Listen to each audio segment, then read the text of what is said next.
السلام علیکم ورحمۃ اللہ وبرکاتہ ناظرین، میں آپ سب کا بھائی اظہر خان آپ سب کا استقبال کرتا ہوں ہمارے اس پروگرام میں۔ اور آج ہم دیکھیں گے کہ وضو کرنے کا صحیح طریقہ کیا ہے اور وضو میں کس طریقے سے لوگوں نے بدعتیں ایجاد کی ہے اور غلط وضو کس طریقے سے کیا جا رہا ہے۔ آئیے اس کا پریکٹیکل طریقہ جانیں گے۔ السلام علیکم ورحمۃ اللہ وبرکاتہ۔ وعلیکم السلام ورحمۃ اللہ وبرکاتہ۔ وضو کا صحیح طریقہ، نماز کے لیے وضو شرط ہے، اور بڑی بدقسمتی کی بات ہے کہ اسلامی جو احکامات ہیں ہم لوگ اسے بڑے ہلکے میں لیتے، بڑے لائٹ لیتے ہیں۔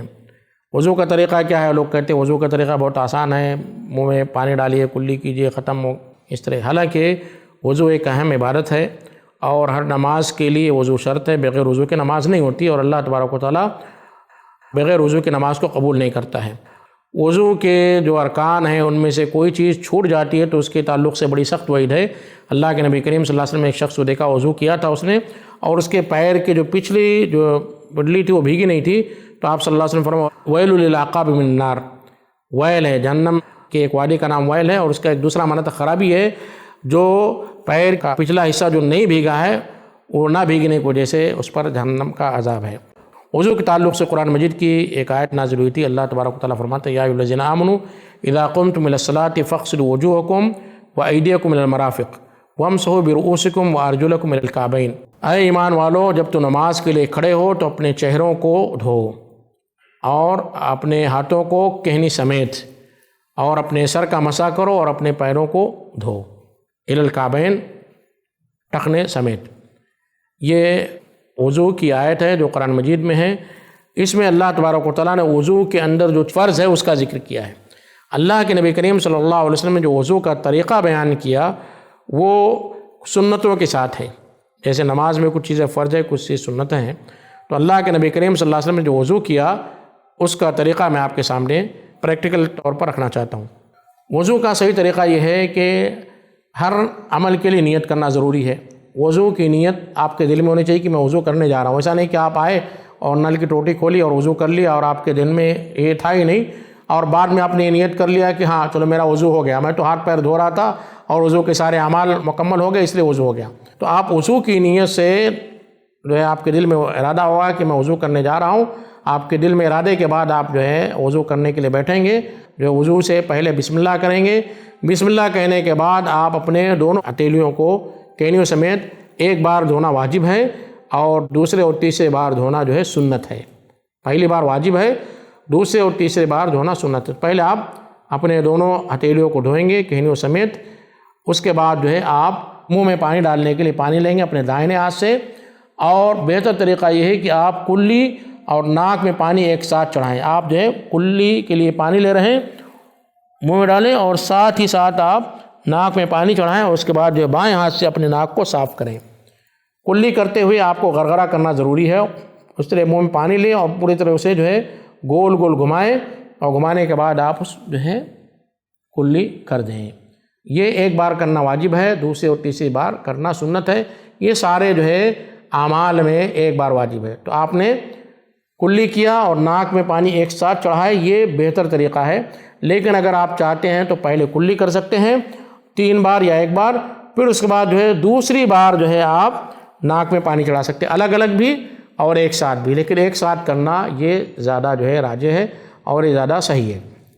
جب آپ نے کلی کر لی، کلی کرنے کے بعد آپ جو اپنے ہتھیلی میں پانی لیں گے، پانی لینے کے بعد آپ جو اپنے چہرے کو دھوئیں گے، جہاں سے آپ کا بال شروع ہوتا ہے وہ پورا چہرے میں داخل ہے، یہ پورا چہرہ، یہاں تک کہ اگر آپ کے بڑی داڑھی ہے تو خلال کریں گے، چھوٹی داڑھی تو مکمل اسے دھو لینا ضروری ہے، خلال کرنا ہے۔ پورے جو ہے چہرے کو 1 بار یا 3 بار آپ دھوئیں گے۔ اس کے بعد جو ہے آپ جو ہے اپنے دائیں ہاتھ کو کہنیوں سمیت یہاں تک، جو مرفق جسے کہا جاتا ہے یہاں تک، یہ بھی شامل ہے، اسے بھی دھونا ضروری ہے۔ آپ 3 بار جو ہے دائیں ہاتھ کو دھوئیں گے۔ اس بات کا خیال رکھیں کہ انگلیوں کے پور کے درمیان میں خلال کرنا ہے، اسے کہتے ہیں خلال کرنا، تاکہ اس درمیان جہاں پانی نہیں پہنچ رہا ہے وہاں پر بھی مکمل پانی پہنچ جائے۔ 3 بار آپ نے کیا یا 1 بار کیا، اس کے بعد آپ بائیں ہاتھ کی طرف آئیں گے، بائیں ہاتھ کو بھی آپ 3 بار کہنیوں سمیت دھوئیں گے، اور اس بات کا خیال رکھیں کہ آپ انگلیوں کے پور کے درمیان خلال کریں گے۔ اس کے کرنے کے بعد آپ جو ہے مسح کریں گے۔ مسح جو ہے ایک ہی بار واجب ہے، دوسری اور تیسری بار کرنا جائز نہیں ہے۔ یہ بات نوٹ کر لیجئے کہ مسا ایک ہی بار کرنا واجب ہے، دوسری اور تیسری بار کرنا جائز نہیں ہے۔ اسی طرح جیسے 3 سے زائد بار وضو کے اعضاء کو دھونا جائز نہیں ہے، 3 سے زائد بار وضو کے اعضاء کو دھونا جائز نہیں ہے۔ مسا کیسے کریں گے؟ آپ جو ہے پانی سے اپنے ہاتھوں کو تر کر لیں گے، پانی لینا ضروری، پانی سے آپ کے ہاتھ بھیگے ہوئے ہوں، اور آپ مسا کریں گے جہاں سے آپ کا بال شروع ہو رہا ہے، یہاں سے آپ مسا کریں گے اور یہ آپ پیچھے لے کر جائیں گے گدی تک جہاں آپ کا بال ختم ہو رہا ہے، اور پھر ایسے ہی واپس لائیں گے آپ۔